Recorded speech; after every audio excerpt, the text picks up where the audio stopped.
So, this was me last night. Not really, this was me last night.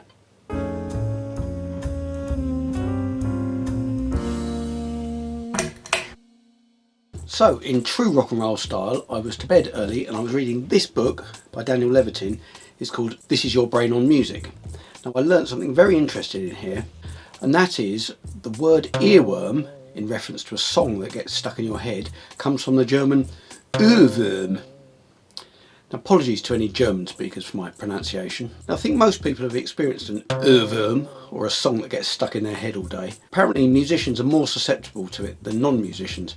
I know from my own experience that when I'm working on a song in the studio, that song is buzzing around my head the whole time I'm working on the song, even when I walk away from the studio, and it stays in my head until it's replaced by another Earworm. Now, the book offers an explanation as to what causes these earworms. They did a study and they measured brain activity, and they discovered that people, when they're experiencing music or listening to music, and then when they're imagining it and it's playing back in their head, the same areas of the brain light up with activity. So it got me to thinking about what it is that makes a tune catchy, and whether you could identify those elements and therefore write a catchy tune to order. Now, I don't think there probably is a formula for writing catchy tunes, otherwise we could probably have a supercomputer with artificial intelligence that could churn out endless amounts of catchy tunes and drive us all mad. But I think there are elements that we can identify. I've made a list of 4 that I can think of. I'm talking about catchy pop tunes, so I'm including the lyrics in this. So number 1, the first element, the lyric needs to be interesting or quirky or inspirational. Not a mundane phrase that we hear every day. Or if it is a mundane phrase, it needs to be twisted in a way that makes it interesting. The Beatles song, 8 days a week. That takes a phrase that we're used to 7 days a week, makes it 8 days a week. Therefore it's interesting, it catches our ear. Element 2, I've only just learnt this word, it's prosody. It's to do with the intonation and the rhythm in language you're using. It's used in poetry. And in language we put certain stresses on certain syllables. And if you set them to music and you put those stressed syllables on the beat, it makes them much stronger and much catchier. If you use a phrase in a song, if you put the syllables that would be unstressed in conversation on the beat in the music, it sounds unusual, it sounds unnatural, and therefore it wouldn't be very catchy. The third element, now this isn't to do with the lyrics, this is to do with the melody.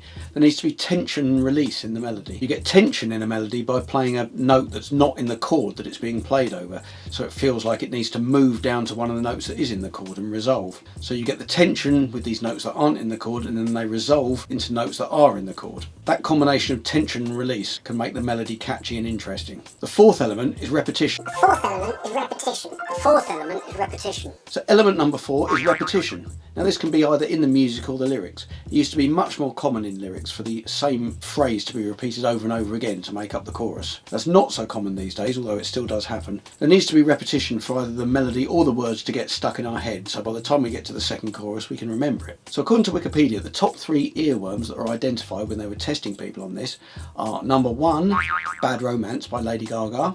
Number 2, I Can't Get You Out of My Head by Kylie Minogue. Now, I don't know if that's an example of nominative determinism. The name of the song suggests that it can't get out of your head and therefore it becomes an earworm. But anyway, according to Wikipedia, that's number 2. And number 3 is Don't Stop Believing by Journey.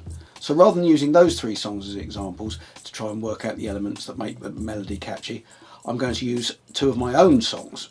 I'm going to do that for 2 reasons. Firstly, I don't want my video taken down because I've used music that I don't own. And secondly, I want to remove the element from this that those songs on that list have been heard so many times by so many people that the repetition may have been from constant listening rather than the inherent repetition in the melody or lyric. Now, I know my songs haven't been heard on the radio that many times, so that removes that variable. Now, the 2 songs of mine I've chosen, you might think it sounds a bit funny for me to think they're catchy tunes, because obviously it's difficult to tell when you've written the song.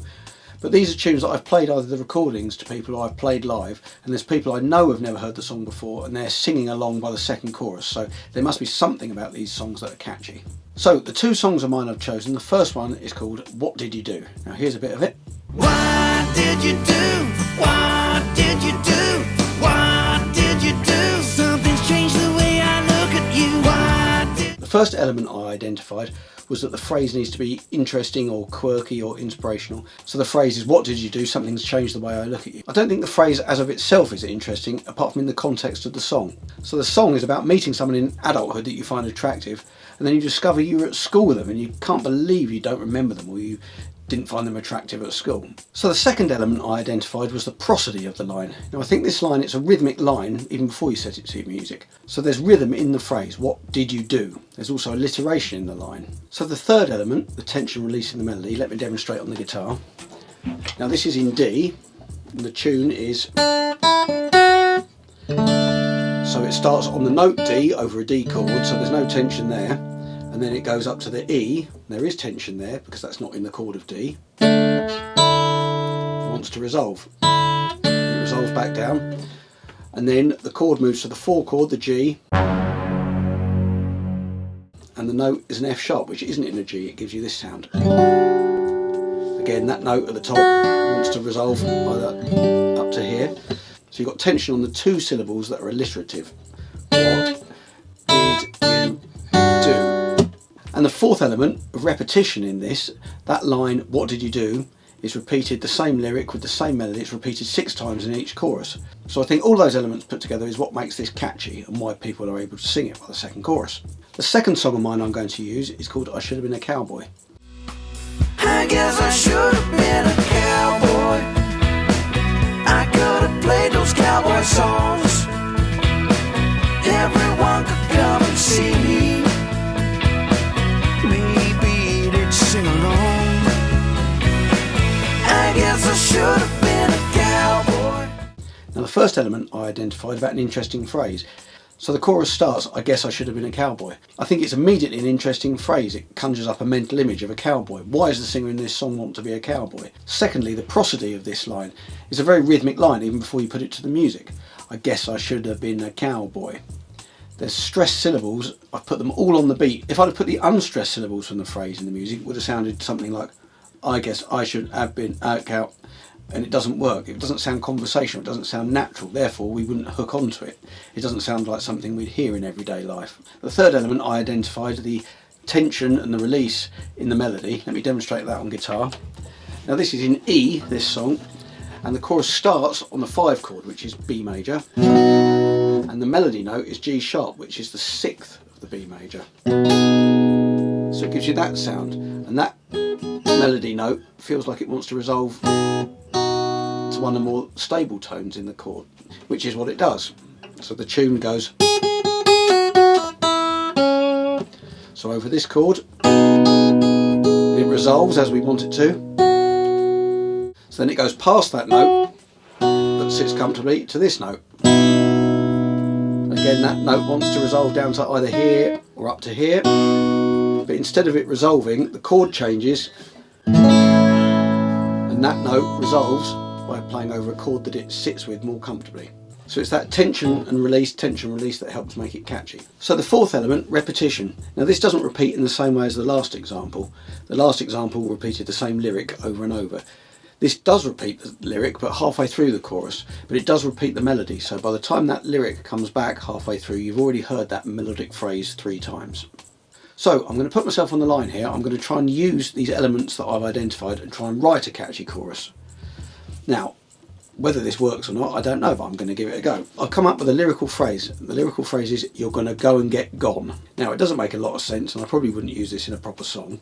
Whether it's an interesting phrase or not, I don't know, but it seems to tick the other boxes for the way that the stresses and the rhythm works within the phrase. You're going to go and get gone. It's fairly obvious where that's going to sit on the beat. Okay, so here's the chorus I've come up with. You're gonna go and get gone. You're gonna go and get gone. You're gonna go and get gone. Go and get gone. So as for the 4 elements, the phrase, you're going to go and get gone. Now, maybe that's an interesting phrase, it's an interesting way of saying something, but it definitely ticks the second box with the prosody.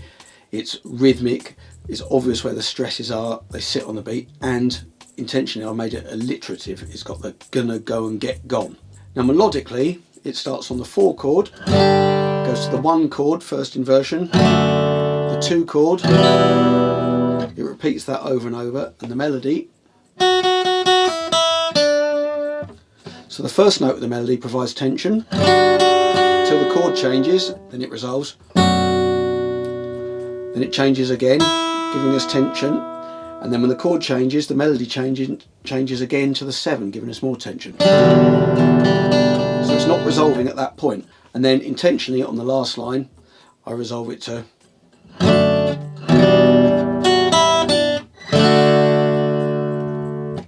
And the fourth element, obviously I've repeated the same lyric over and over again, so there's repetition in the melody and the lyric. So hopefully that works and that was a catchy chorus. Please leave your comments below, let me know what you think. And also if there's any other elements you think I've missed that make a chorus catchy. So please hit like and subscribe, and I'll see you on the next video. So as a postscript to this video, just after I finished filming it, the chorus that I wrote for it got stuck in my head like a proper Earworm. So I thought I'd put it together sort of semi-properly and finish the video with it. So here we go.